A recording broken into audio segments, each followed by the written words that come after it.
Now let's talk about kestrels in falconry. This is probably going to be a little bit of a controversial conversation because I have not a drastically different view for falconry or kestrels in falconry than a lot, but there are also probably just as many that will disagree with me. So back in the day, the only two species that really an apprentice, a new falconer, could fly was a red tail and a kestrel. And the reasoning behind that is because kestrels at the time they believed were readily available. They were all over the place, and because they're small, they believed that maybe they're easy to handle. I'm not sure what the theory was on why kestrels were a beginner falconry bird, because they're not. Falconry or kestrels are not a beginner bird.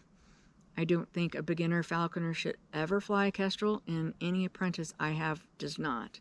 That is not their choice. If they want to fly a kestrel and they don't want to fly anything else but a kestrel, then they're going to find a different sponsor, because it won't be me. And the reason behind that is, as you saw with Aylin, she is tiny, and she's already at 100, well, right now she's at 120 grams, and that's her fat weight. 120 grams is not a lot of wiggle room if you make a mistake. If you have a red tail and that bird weighs, say, 1,200 grams, and you take 5 grams off the bird, the bird's probably not going to notice very much, and it certainly won't affect their health unless you have that bird so starving that 5 grams do make a difference. And if that's the case, you need to not ever be a falconer. There's a lot of wiggle room for weight on a red tail or something that size. Kestrel, you take 5 grams off a kestrel on a good day, and that could be the death of the bird. Sometimes even a half a gram could be the decision maker whether they survive or not.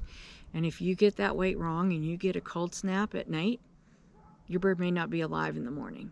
So they have a very high demanding metabolism. They're tiny birds, high energy birds, and they require food management probably more so than any other species.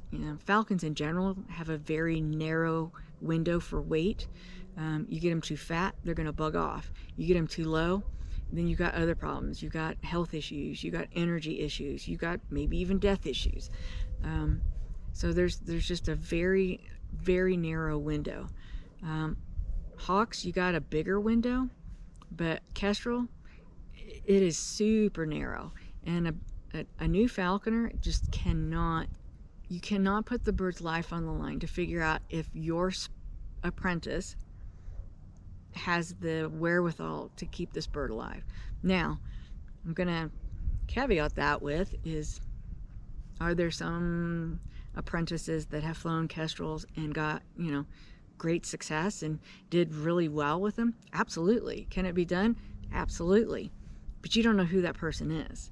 And maybe you don't even know if you're that person, if you're that new falconer. And with a very diligent sponsor and somebody that's very disciplined and has pretty good wits about them, can they do it? Yes. And it can be done. However, as a sponsor, I'm not willing to gamble on a bird's life that person will be that person, because even some experienced falconers have killed kestrels. So they're not beginner birds. They're not easy. You have to have the right game, and you have to have the right area to hunt. And where I'm going with this is, I'm going to get probably bashed and attacked for this, but I'm not the only one that feels this way. But just like with the beginner bird scenario or argument, there's just as many people that would disagree with me, and that's car hawking. So for those of you who don't know what car hawking is you drive in your car, hence the name car hawking. You have your kestrel, or some people do it with other birds, on the fist driving, and you'll drive into, like, say, a strip of strip shopping mall strip shopping center that has the little grass things, and you'll have starlings, because when you're hunting birds, the only two species that you can hunt with a kestrel legally is a starling and English sparrow. So you have to have a lot of English sparrows and starlings, and here in Flagstaff we just don't. And the ones that we do have are in town, and I'm not flying my birds in town. So the only option after that is grasshoppers, which is what I do because that's in the field, and he's treated like a proper falconry bird. And we hunt grasshoppers, and he loves it. And what's what they do in nature. So back to car hawking. Well, car hawking, set the bird, you drive by, and you know, you see like a grassy island in the middle of an urbanized area.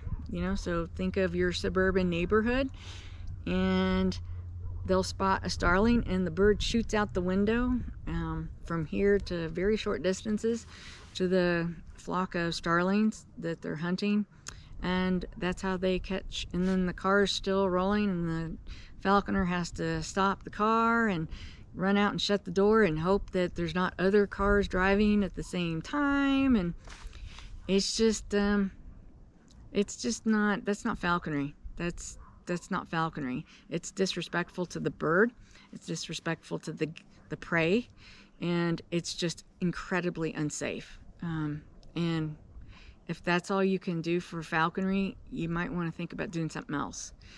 And I know I'm going to get bashed for that, and yeah, but if you want hardcore falconry, like with larger mammals, rabbits, you know, that kind of stuff, you know, obviously kestrels aren't your bird, but if you want to do something a little bit different, and maybe a grasshopper field is all you've got, you don't have a lot of rabbits, or you don't have the space in your house, then, you know, kestrel could be for you. And just make sure you're not a beginner, because get ready, they're big management. Everything is tiny. Everything's tiny, very hard to do because they're just tiny. So yeah, that's kestrels in a nutshell. Obviously I didn't cover every single thing, but hopefully that's a nice little overview of their natural history, as well as using them in falconry. And I'm sure I'll get slammed for my car hawking and beginner comments, but I'm not wrong.